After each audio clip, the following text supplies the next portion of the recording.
Price the Lord, ஹல்லேலூயா. கிறிஸ்துவுக்குள் பிரியமானவர்களே, இந்த அருமையான காலை வேளையிலும் தேவ சமூகத்துக்கு வந்த உங்கள் ஒவ்வொருவரையும் இயேசுவின் இணையற்ற நாமத்தினாலே அன்பின் வாழ்த்துக்கள்.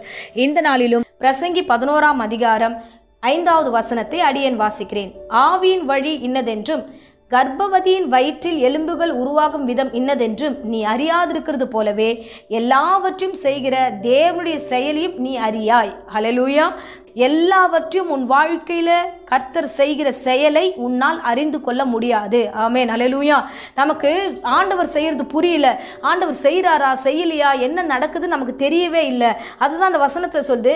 எல்லாவற்றையும் உன் வாழ்க்கையில யார் செய்யறான்னா கர்த்தர் தான் செய்யறாரு. ஆனா அந்த செயலை உன்னால் அறிந்து கொள்ள முடியாது, உன்னால் அது புரிந்து கொள்ள முடியாது. எப்படின்னா அதுக்கு மேல் வசனம் சொல்லுகிறது, ஆவியின் வழி இன்னதென்றும் கர்ப்பவதியின் வயிற்றில் இருக்கிற அந்த குழந்தையுடைய எலும்புகள் உருவாகும் விதம். ஸோ இன்ன வரைக்கும் டாக்டர்ஸாலவே அது எப்படி உருவாகுதுன்னே கண்டுபிடிக்க முடியல. இவ்வளோ டெக்னாலஜி வளர்ந்துருக்கு, இவ்வளோ அறிவுபூர்வமான விஷயங்கள்லாம் நமக்கு தெரிஞ்சு வச்சிருக்கிறோம். ஆனால் ஒரு கர்ப்பவதியின் வயிற்றில் இருக்கிற அந்த குழந்தையோட எலும்புகள் எப்படி உருவாகுது, அதனுடைய சில விஷயங்கள் ஆச்சரியமாகவே இன்னும் மருத்துவர்களுக்கு இருக்குது. ஹல்லேலூயா. பாருங்க, இந்த உலகத்தில் பலவிதமான ரகசியங்களை கர்த்தர் வைத்திருக்கிறார். அதே போல தான் இங்கே பார்க்குறோம், நாம் அறிந்து கொள்ளவே முடியாத அளவுக்கு தேவனுடைய செயல் இருக்கிறது. நினைச்சே பார்க்க முடியாத அளவில் வழியை உண்டாக்குவார். பார்த்தீங்கன்னா இஸ்ரவேல் ஜனங்களை செங்கடல் வழியா கொண்டு வராரு. ஆனா அது வருவதற்கு முன்பதாகவே கடல் இருக்கு, தடையா இருக்கு. கடல் இதுவரைக்கும் ஜனங்க பிரிச்சு பார்த்ததே கிடையாது. அங்க கடல் தான் முற்றம், இதுக்கப்புறம் நம்ம சாக போறோம்னு அந்த ஜனங்கள்லாம் அழுகையோட பதட்டத்தோட இருக்காங்க. பார்வோன் பின்னாடியே வரான். இது என்ன ஆண்டவரே, எப்படி கொண்டு வந்து நிறுத்திட்டீங்களேன்னு சொல்லிட்டு கலக்கத்தோட அந்த அடைக்கப்பட்ட வாசல்ல ஜனங்க காத்துக்கிட்டு இருக்காங்க. அப்பொழுது ஆண்டவர் அந்த சமுத்திரத்தை ரெண்டாய், காற்றை வர பண்ணி ரெண்டாய் அதை பிளக்க செய்து, இதுக்கு முன்னாடி அப்படி நடந்ததில்லை, இதுக்கப்புறம் அப்படி நடக்க போறதுன்ற ஒரு பெரிய அற்புதத்தை ஆண்டவர் இஸ்ரவேல் ஜனங்களுக்கு காமிச்சு ஆவியில ரொம்ப அழகாய் நடத்தினார். ஹல்லேலூயா. சோ இதுவரைக்கும் கண்டிராத ஒரு விஷயம், வழி, அவர்கள் அறிய முடியாத ஒரு வழி, அந்த நெருக்கடியான சூழ்நிலை ஒரு வழி உண்டானது. அதே மாதிரிதான் உங்களால் இமேஜின் பண்ண முடியாத அளவுக்கு தேவனுடைய செயல் இருக்கும். உங்கள் வாழ்க்கையை குறித்து, உங்கள் எதிர்காலங்களை குறித்து, உங்கள் படிப்பை குறித்து, உங்களுடைய திட்டங்களை குறித்து, நீ இந்த பிரசங்கத்தை கேட்டுக்கொண்டிருக்கிற ஒவ்வொரு வாழ்க்கையிலும் இப்பேற்பட்ட திட்டங்களையும் அதிசயங்களையும் கர்த்தர் செய்ய காத்திருக்கிறார். ஆமென். ஹல்லேலூயா.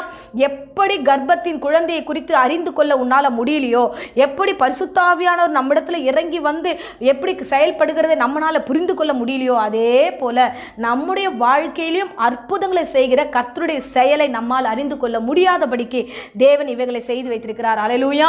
ஆனா ஒன்றை மாத்திரம் நாம் அறிந்து கொள்ள வேண்டும். என்னன்னா, ஒரு கர்ப்பத்தில் இருக்கிற அந்த குழந்தை உருவாகி கருவுல இருந்து உருவாகி அது வெளியில வரும்போது எவ்வளவு சந்தோஷத்தையும் ஆச்சரியத்தையும் மகிமையை நம்ம காண்றோம்.